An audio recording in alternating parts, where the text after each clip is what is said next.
শিক্ষানগরী রাজশাহী এখন পরিচিতি লাভ করেছে দেশ ছাড়িয়ে বিদেশে গ্রিন ক্লিন সিটি হিসেবে।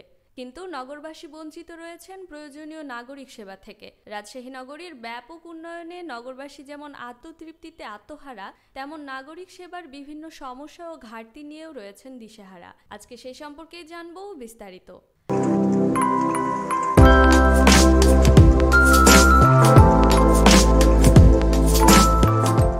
আসসালামু আলাইকুম, রাজ টাইমসের নতুন আয়োজনে সবাইকে স্বাগতম।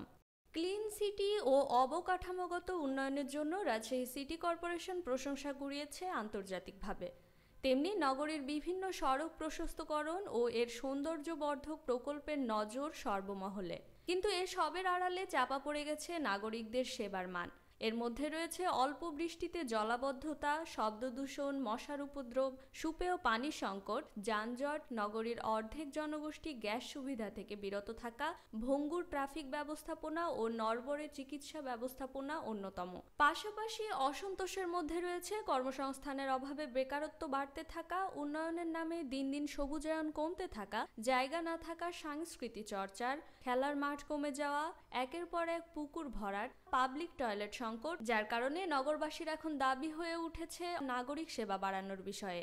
যদিও আওয়ামী লীগ সরকারের আমলে রাজশাহীতে যে উন্নয়ন ঘটেছে তা নজরবিহীন বলে সব মহলের মানুষজন স্বীকার করেন। একই সাথে নগরবাসী আন্তরিক ধন্যবাদ ও কৃতজ্ঞতা জানান নগরপিতা AHM খায়রুজ্জামানের প্রতি। রাজশাহী মহানগরীর উন্নয়নকে জনবান্ধব করে নাগরিক সুবিধা বাড়ানোর জন্য সিটি কর্পোরেশন যদি উপশহর হিসেবে ভাগ করে একটি মাস্টার প্ল্যান পাশ করে, তাহলে নিজের টাকা দিয়েই সাধারণ জনগণ গড়ে তুলবে পরিকল্পিত নগরী। রাজশাহীর অবকাঠামোগত উন্নয়ন হলেও প্রধান সমস্যা হচ্ছে নাগরিক সেবার মান কমে যাওয়া, শিল্পায়ন গড়ে না ওঠার দিকে চিহ্নিত করেন সুশীল সমাজ। তারা বলেন, সদিচ্ছা থাকলেও প্রধানমন্ত্রীর নির্দেশনা অনুযায়ী রাজশাহীতে কৃষি ভিত্তিক ইকোনমিক জোন তৈরি করা সম্ভব। আমের পাশাপাশি এখানে বর্তমানে উৎপাদন হচ্ছে প্রচুর পরিমাণে টমেটো, পেঁয়াজ, আলু ও শাকসবজি। দুঃখের বিষয়, আম রপ্তানির জন্য ল্যাব টেস্ট করতে পাঠাতে হচ্ছে ঢাকা। অথচ রাজশাহীতে ল্যাব রয়েছে, কৃষিভিত্তিক গবেষণা কেন্দ্র রয়েছে, এখানে চাইলেই সম্ভব। মোট কথা, রাজশাহীবাসী আর ঢাকা কেন্দ্রিক হয়ে থাকতে চায় না। রাজশাহী প্রেস ক্লাবের আজীবন সদস্য আহমেদ শফি উদ্দিন গণমাধ্যমকে বলেন, অবকাঠামোগত উন্নয়ন হলেও সেবার মানে পিছিয়ে পড়েছে রাজশাহী সিটি কর্পোরেশন। প্রধান সমস্যাগুলোর মধ্যে অন্যতম অপরিকল্পিত সুয়ারেজ ব্যবস্থা। হাজার হাজার বাসাবাড়ির নোংরা পানি সরাসরি জমছে ড্রেনে। হালকা বৃষ্টি হলেই হচ্ছে জলাবদ্ধতা। ওই নোংরা পানি কারণ হয়ে দাঁড়াচ্ছে নানান রোগের।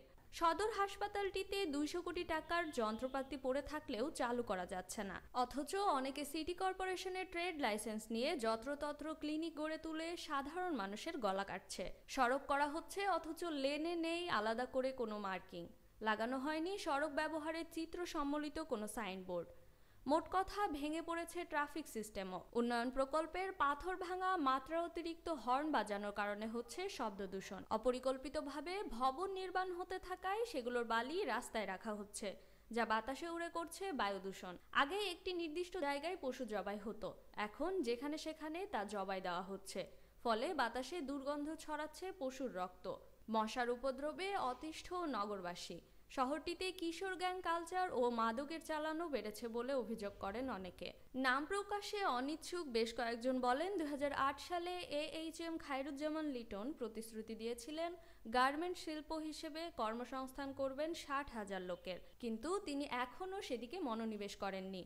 এ ধরনের কর্মসংস্থান করলে সামগ্রিকভাবে রাজশাহীবাসীর উপকার হবে। একই সাথে নগর সেবার বিভিন্ন সমস্যার সমাধান ও বিভিন্ন অফিসের হয়রানি বন্ধের কার্যকরী পদক্ষেপ গ্রহণের জন্য নগরপিতার দৃষ্টি আকর্ষণ করেন তারা। দর্শক, শেষ করার আগে জানতে চাই কেমন লাগলো আজকের এই আয়োজন, জানিয়ে কমেন্ট করুন কিংবা আমাদেরকে ইমেল করুন। পরবর্তী কন্টেন্টের জন্য সাথেই থাকুন। নতুন কোনো আয়োজনের আগাম আমন্ত্রণ জানিয়ে আজকের এই আয়োজন এখানেই শেষ করছি। আল্লাহ হাফেজ।